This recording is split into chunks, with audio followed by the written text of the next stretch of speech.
boa tarde a todos. Nós estamos aqui, hoje é dia 28 de setembro, e a gente está aqui mais uma vez reunido, o Grupo de Conjuntura da UFRJ. Hoje a gente tem a participação do professor Antônio Lixa, e a gente gostaria de ouvi-lo, né, a respeito das novas inquietações que os analistas e os mercados andam tendo em relação à trajetória da política monetária aqui no Brasil e também em outros países do mundo, né? Isso diante da evidência global de que estaria havendo a atividade econômica tem se desaquecendo, vem desaquecendo, e as taxas de inflação também estão cedendo, né? Os bancos centrais têm sinalizado que talvez a sequência de altas de inflação das taxas de juros tenham chegado ao fim, né? E essa desaceleração, essa combinação, né, de atividade econômica mais baixa com taxas de inflação em trajetória de queda, estaria levando a um novo regime, né, com essa combinação. Então, surgem outras inquietações, na verdade, a respeito da manutenção ou não, né, de taxas de juros tão elevadas e quais são os riscos, né, na manutenção desse tipo de política. Então, Lixa, vamos ver o que você tem para acrescentar aqui para a gente. Obrigado, Viviane. Tá? Então, como a professora Viviane colocou, parece que se em 2022 a gente tinha como grande preocupação o combate à inflação, pelo menos do ponto de vista da política monetária em quase todos os países do mundo, no começo deste ano, 2023, tudo parece indicar de que a inflação começou a ceder, começou a ficar em patamares um pouco mais aceitáveis, e o ciclo de alta de taxa de juros, como Viviane colocou, parece ter chegado a seu fim. Tá? Espera-se que nos próximos meses, mais de 30 bancos centrais diminuam suas taxas de juros, não? As taxas de juros que eles controlam. Fenômeno que a gente não via desde antes da pandemia. Então, estamos num momento especial em que a inflação já foi um pouco develada e agora é claro que a gente deve ter uma certa persistência em relação aos juros altos, e aí aparecem algumas das perguntas que a Viviane estava insinuando ou levantando. Não? Por exemplo, uma pergunta é quanto tempo as taxas de juros ficarão elevadas, não? Qual será a persistência dessa elevação da taxa de juros e quais são os riscos que vêm com elas, não? Um pouco a gente poderia dizer de que temos então agora um mundo novo, diferente do mundo de 2022, um novo regime, como colocou Viviane, e com ela, claro, aparecem preocupações diferentes. Tá? O outro ponto que Viviane destaca também, caracterizando a economia mundial, é uma desaceleração do nível de atividade. Tá? A gente vê isso especialmente na zona do euro. A economia americana está se mostrando muito mais resiliente, da mesma forma que a economia brasileira não tem se mostrado bastante resiliente. Sempre pensamos que o nível de atividade, por exemplo, no Brasil, ia crescer menos de 1%, e a economia está crescendo a um patamar de 3% ao ano, tá? O que tem surpreendido todos os analistas. Tá? Então, quando a gente pensa, a pergunta que se faz é quanto tempo as taxas de juros ficarão altas, não? A gente teve a reunião do Federal Reserve, o Banco Central americano, semana passada.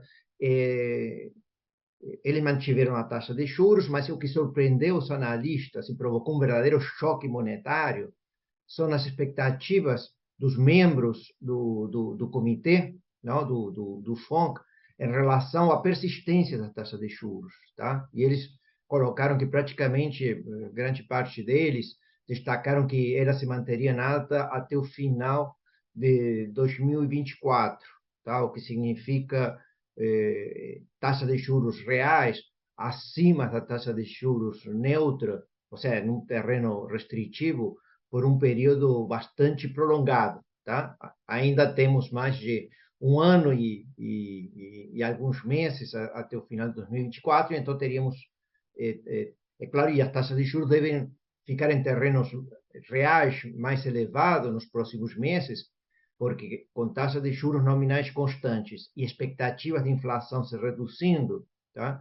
Isso deve levar a aumento da taxa de juros reais, tá? O que afeta as condições financeiras dos mercados. Não? Então, a política monetária vai atuar não só através da taxa de política, mas também em contextos em que as condições financeiras se tornam muito mais restritivas. Tá? Só para dar uma ideia digamos, dar alguns números em relação àquilo que a Viviane colocou. A inflação americana teve um pico o ano passado, em 2022, de 9,1%. Tá? E ela está abaixo de 4%, 3,7% em setembro. Tá? A zona do euro teve um pico um pouco mais elevado, 10,6%. Tá?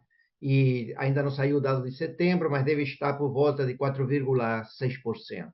Tá? Então, a gente vê forte desinflação, não? A mesma coisa no caso brasileiro, que teve um pico acima de 12%. Tá? Então,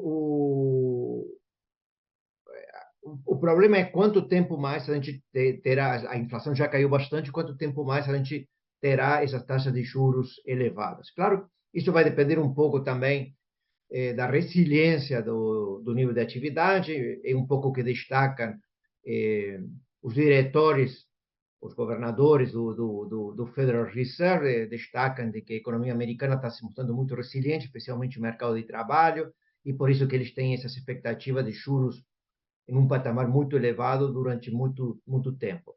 De qualquer forma, um ponto que é comum em todas as políticas monetárias, todos os bancos centrais, é que todos eles têm políticas discricionárias, tá? Ou como se fala mais de forma mais habitual, todas dependentes dos dados, tá? Vai depender passo a passo, momento a momento, analisando o quanto que vai continuar a queda das taxas de inflação, que medida elas convergem para suas metas, e também o que vai acontecer com o que está acontecendo no mercado de bens, não? O crescimento do nível de atividade, do PIB, o que deve estar acontecendo com a taxa de desemprego no mercado de trabalho. Mas, em consequência, também não existem regras pré-estabelecidas ou normas pré-estabelecidas sobre como será essa redução da taxa de juros. Isso será um pouco, dependerá dos dados, tá? Hoje teve, por exemplo, no Instituto Peterson, em Washington, teve um seminário, uma apresentação do presidente do Federal Reserve de Chicago, Austin Goolsbee, e ele tem um título sugestivo, não? A palestra dele, não? Ou seja, Economia 2023 não é a política monetária de seu avô. Ou seja, um pouco a gente tem a ideia de que quando a gente pensa política monetária, política anti-inflacionária, a gente supõe que existe um conflito entre inflação e desemprego, tá? E que, em princípio, o principal determinante para reduzir a inflação são as taxas de salários, não? Ou seja, reduzir a inflação salarial, tá?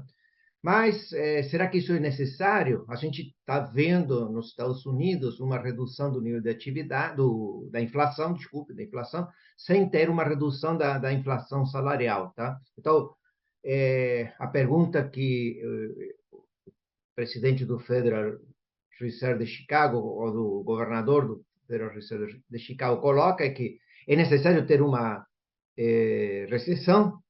Devemos continuar pensando que existe um conflito entre inflação e desemprego, não? Ou como falam os economistas, não? Vamos ter que explorar essa curva de Phillips de curto prazo, tá? Tudo parece indicar que não. Isso que seria a política monetária de nossos avós, não? Ou seja, pensar a política monetária como se pensava nos anos, na década de 1960, 1970, tá? Claro que, então, o que um pouco destaca ele é que a gente não deve analisar tanto a evolução dos salários, como podem existir outros indicadores antecedentes que sejam importantes, tá?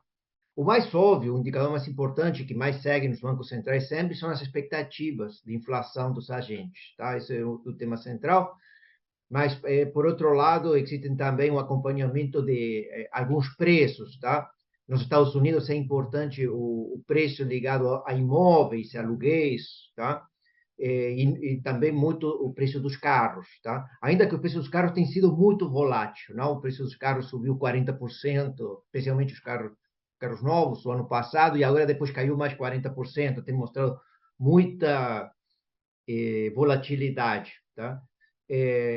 Mas um pouco também existe alguns preços que a gente acostuma acompanhar, como o preço dos combustíveis, dos alimentos, parecem não ser também um bom guia sobre o que vai acontecer com a inflação, tá?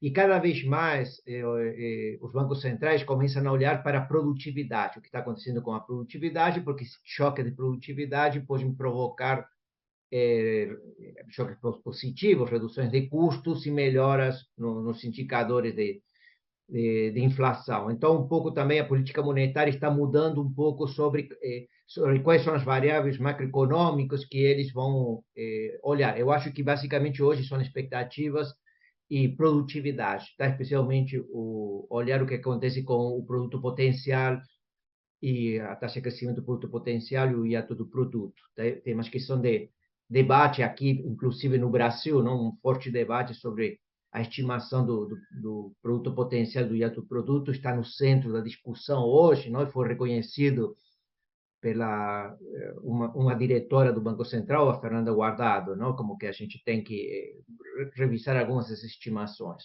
tá? Mas voltando para o tema sobre preocupações de esses juros altos, eu acho que o principal ponto, o principal problema deste novo mundo, se os juros caírem muito lentamente e ficarem em um patamar muito elevado, é o problema da estabilidade financeira, tá? Paul Krugman esteve anteontem em São Paulo, num seminário, e destacou esse problema, não? Ou seja, o grande problema de ter juros de forma prolongada, esse problema de afetar ativos financeiros, especialmente tanto ativos de dívida pública e os bônus, como ativos privados, não? Seja ações, seja debêntures, tá?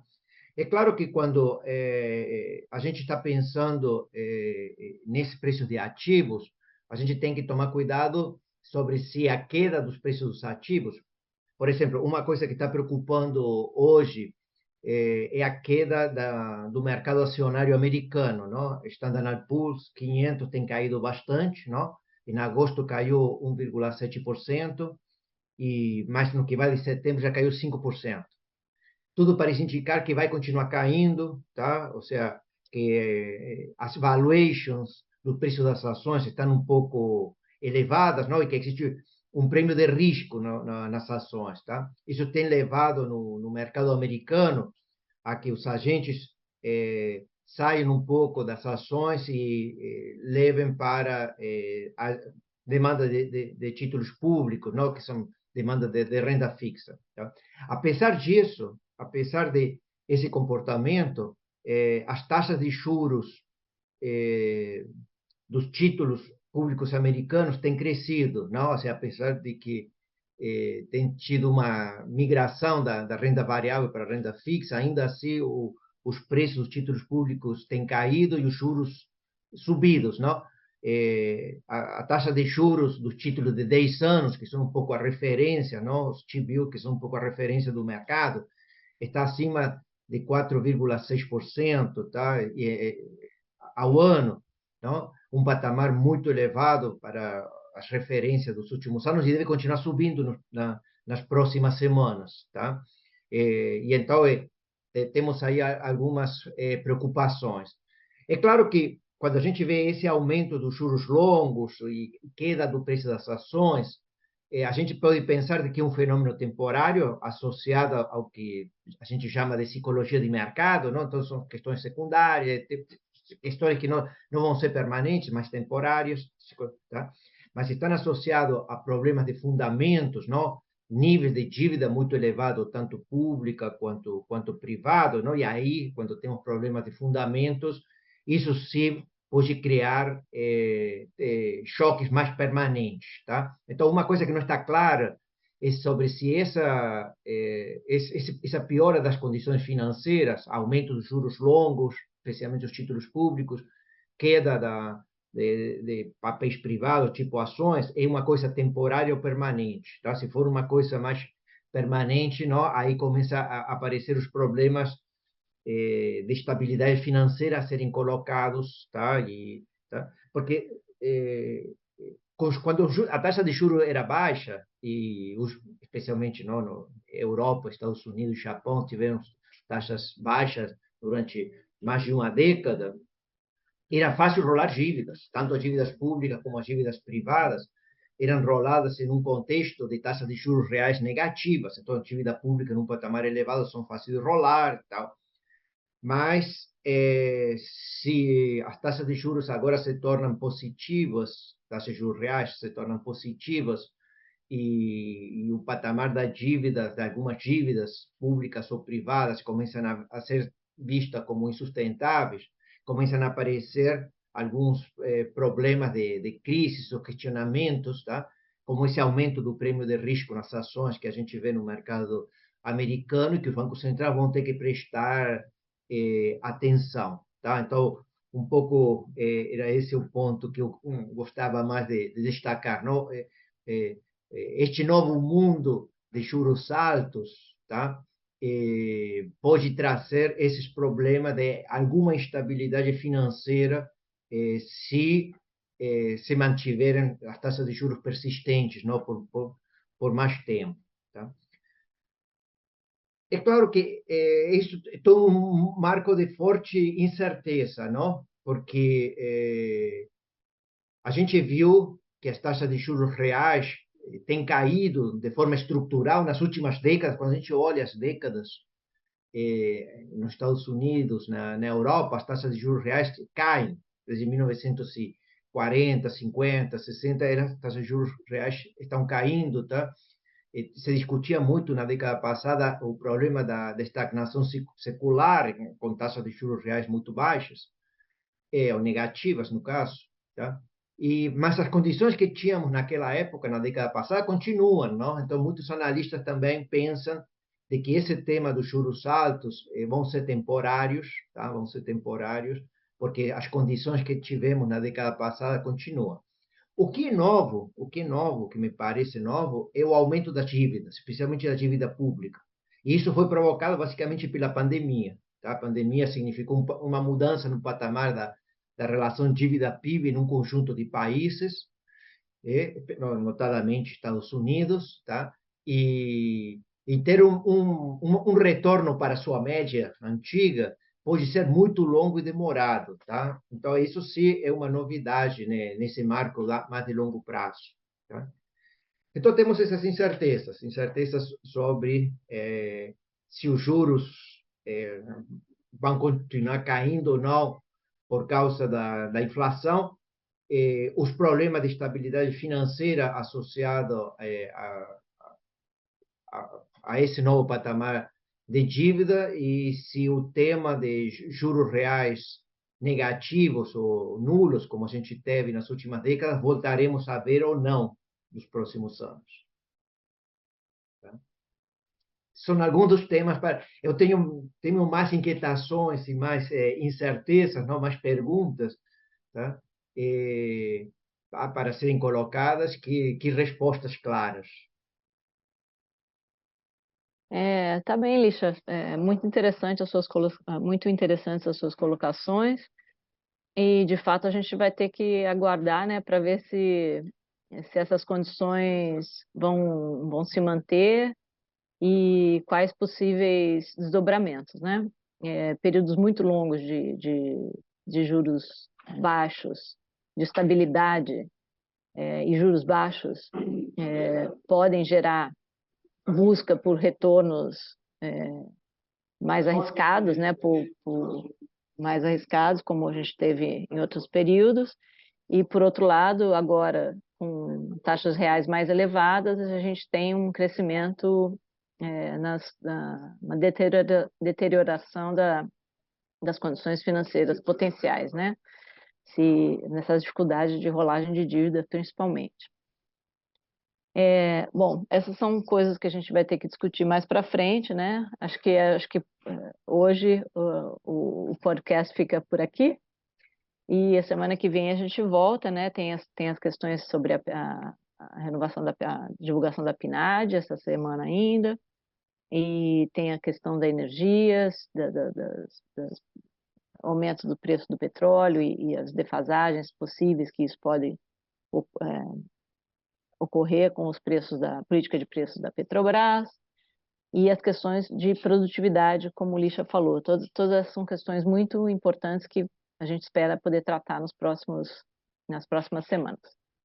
Tá ok? Muito obrigado pela audiência e a gente volta semana que vem.